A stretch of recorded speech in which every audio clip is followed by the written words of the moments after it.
Welcome to this powerful chapter from As a Man Thinketh by James Allen, a book that has quietly transformed millions of lives. Today we explore Chapter 2, Effect of Thought on Circumstances. In this chapter, we're not just reading ideas, we're stepping into a deeper truth. That every event in your life is rooted in your own thoughts. That what you hold within, sooner or later, shapes what happens outside. If you've ever wondered why certain patterns repeat in your life, or why some people seem to rise no matter the odds, the answer lies in what you're about to hear. Let's begin. A person's life doesn't unfold by accident. No success or failure, no joy or sorrow ever happens without a cause. These aren't just passing events, they're reflections of your thought world.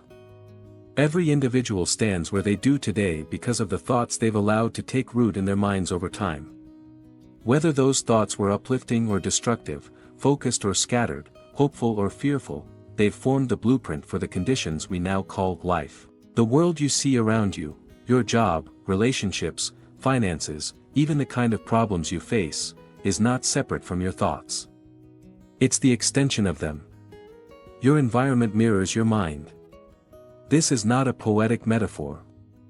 It's a law. The same way gravity works, so does this invisible law of cause and effect, operating through thought. The man who is surrounded by disorder, conflict, or lack is not unlucky. He is reaping what he has unconsciously planted, permitted, and repeated in his inner world. Imagine this: your mind is a garden, and your thoughts are seeds. Every thought, no matter how small, carries energy, and if repeated, it takes root. Plant bitter thoughts. You'll reap resentment. Plant strong, disciplined thoughts. You'll harvest achievement. The field doesn't care whether you plant weeds or flowers, it simply grows what you feed it. That's how your circumstances evolve. But here's the hard truth: most people are planting without awareness. They say, "Why is my life like this?" without realizing they've been nurturing the very seeds that built it. They wish for health while fearing sickness. They dream of wealth while constantly thinking of lack. And the law responds, not to what they say, but to what they think consistently. This is why James Allen writes, "Circumstances do not make the man, they reveal him to himself." This line hits hard. It means the tough times aren't punishments, they're feedback. They reflect the truth about what's going on inside. When a person sees the same struggles showing up again and again, it's not the world against them. It's life mirroring the beliefs they carry deep within. Now, this doesn't mean people deserve to suffer. It means that suffering can be a signal. A call to examine the inner world. To pause and ask, what am I really believing? What thoughts am I letting grow unchecked? And here's the good news: if your thoughts created this, then your thoughts can also recreate it. The power lies in your hands, or more accurately, in your mind. Just as you may have unknowingly attracted undesirable conditions by indulging in negative thoughts, you can now, with intention, begin attracting the opposite. Harmony, progress, peace, prosperity. But the change must start at the root, your thought patterns. It's important to understand that this transformation is not instant. Just as weeds don't vanish overnight, your old thought habits won't disappear in a day, but they will dissolve, with awareness, repetition, and conscious replacement. It is the law of growth. A man who plants good seeds in his mind and nurtures them daily with patience and discipline will, in time, harvest a life of clarity and power. Now consider this: two people may face the exact same external situation, say, losing a job, but one crumbles while the other rises. Why? Because the situation is neutral. The difference lies in the inner response. The thoughts they feed during that crisis determine what happens next. One thinks, "I'm ruined," and spirals into despair. The other thinks, "This is a chance to build something better," and steps into opportunity. One is a prisoner of his thoughts. The other is a master. This is why no lasting change can come from changing external things alone. You can change cities, jobs, partners, but if you don't change your thinking, the same patterns will follow you like a shadow. The circumstances may shift in shape, but not in essence. It's only when the man within changes that the world around him begins to shift in meaningful, lasting ways. And yet, most people live backwards. They wait for circumstances to improve so they can feel better. But Allen teaches, let a man radically alter his thoughts, and he will be astonished at the rapid transformation it will effect in the material conditions of his life.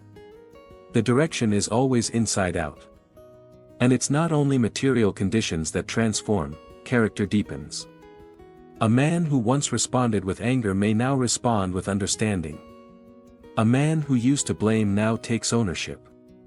These are not small changes. These are revolutions in the soul. You may be wondering, but what about people born in very difficult conditions? James Allen does not deny this reality. Yes, we are born into different starting points. But within every person lies the power to shape their response, to build, rise, evolve. History is full of individuals who began with nothing but a thought, and turned it into a destiny. They were not waiting for the world to change. They were changing themselves, and the world responded. It's also worth noting that not all suffering is rooted in selfishness. Some souls, Allen suggests, suffer not because they are evil or ignorant, but because they are transitioning, evolving. They are shedding old layers of thought. And that process, like growing pains, can be uncomfortable. But it is noble. Such suffering refines a man. It opens his eyes. It softens the heart. It burns away illusions.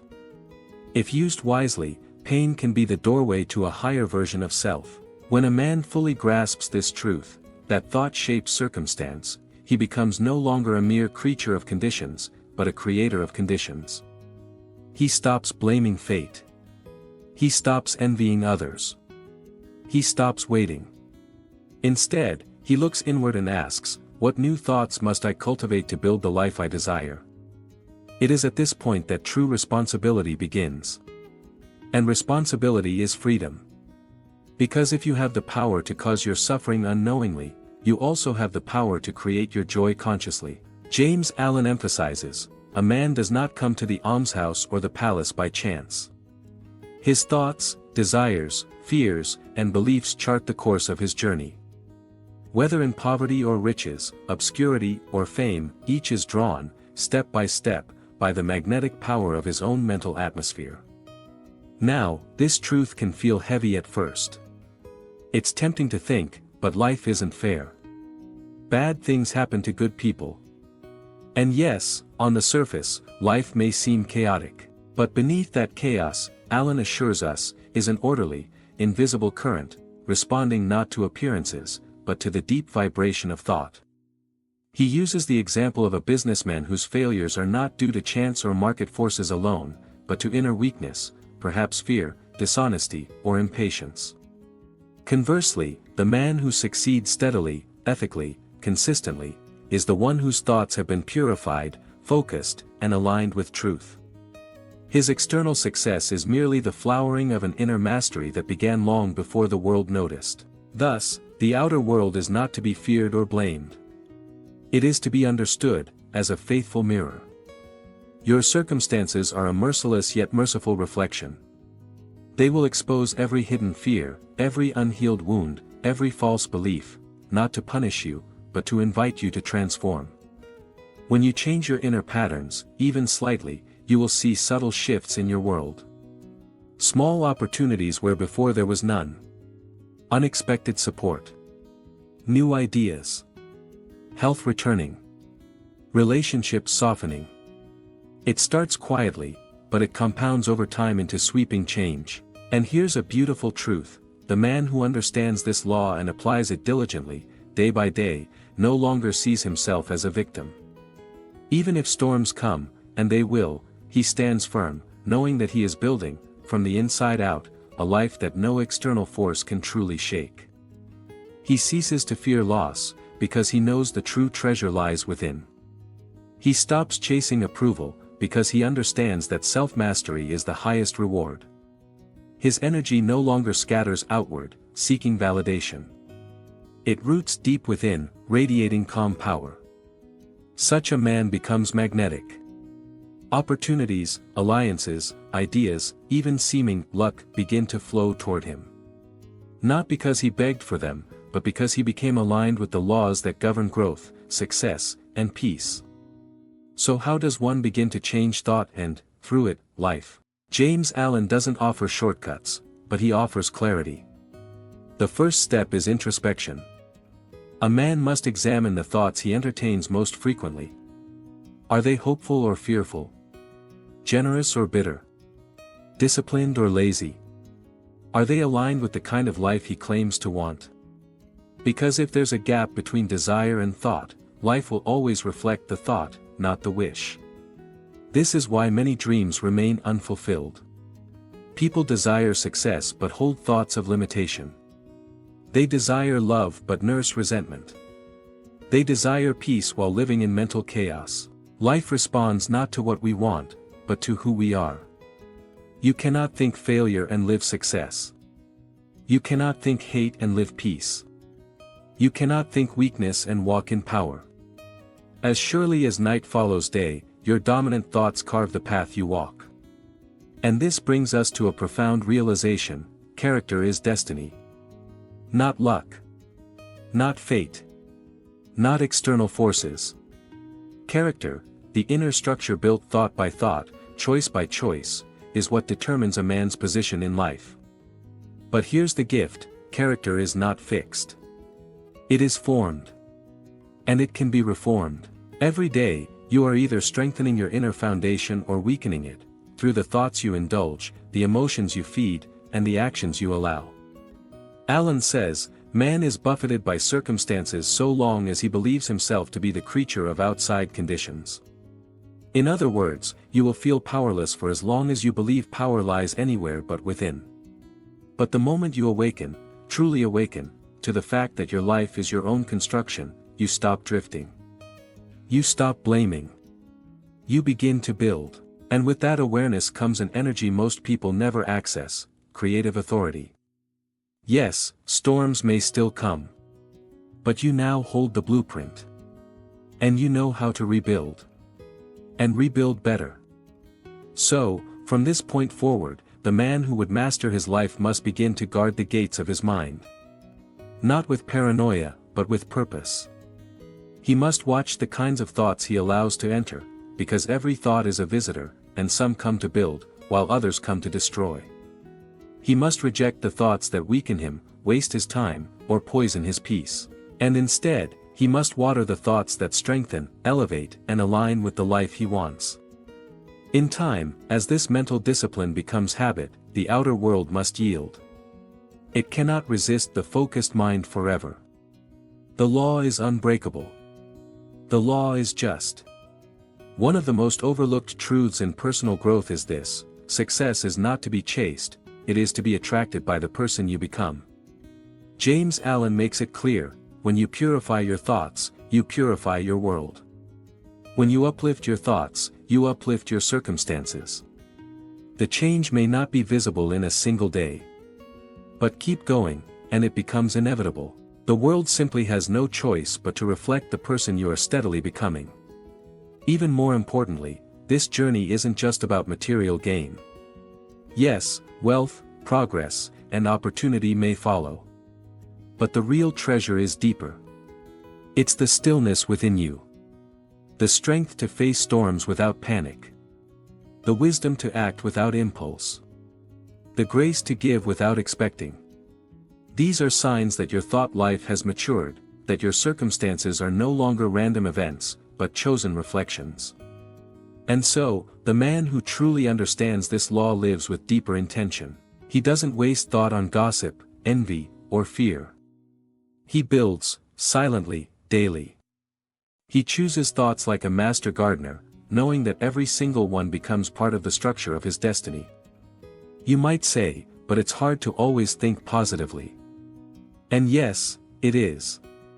But Allen isn't asking us to fake joy or deny difficulty. He's asking us to become conscious. To notice what we're thinking. To take responsibility. And then, to choose better. Your thoughts will slip. You will have moments of doubt, anger, confusion. That's human. But don't let those moments take root. Don't let them live rent-free in the fertile soil of your mind. You can interrupt them. You can replace them. You can begin again. That's where your power lies, not in perfection, but in awareness and repetition. Over time, as these higher thoughts become your new normal, something beautiful happens. Your circumstances begin to respond. New people. New energy. New opportunities. Not forced, but drawn in, effortlessly. And you'll look back and realize, nothing outside changed first. You did. And that changed everything. Thank you for joining this deep dive into Chapter 2 of As a Man Thinketh by James Allen. Remember, your mind is a garden, your thoughts are the seeds, and your life is the harvest. Cultivate wisely. If this message resonated with you, don't forget to like, share, and subscribe to Limitless Growth, where we explore timeless wisdom to unlock your true potential. Let us know in the comments, what thought are you choosing to plant today? Until next time, keep thinking with intention, and keep growing without limits.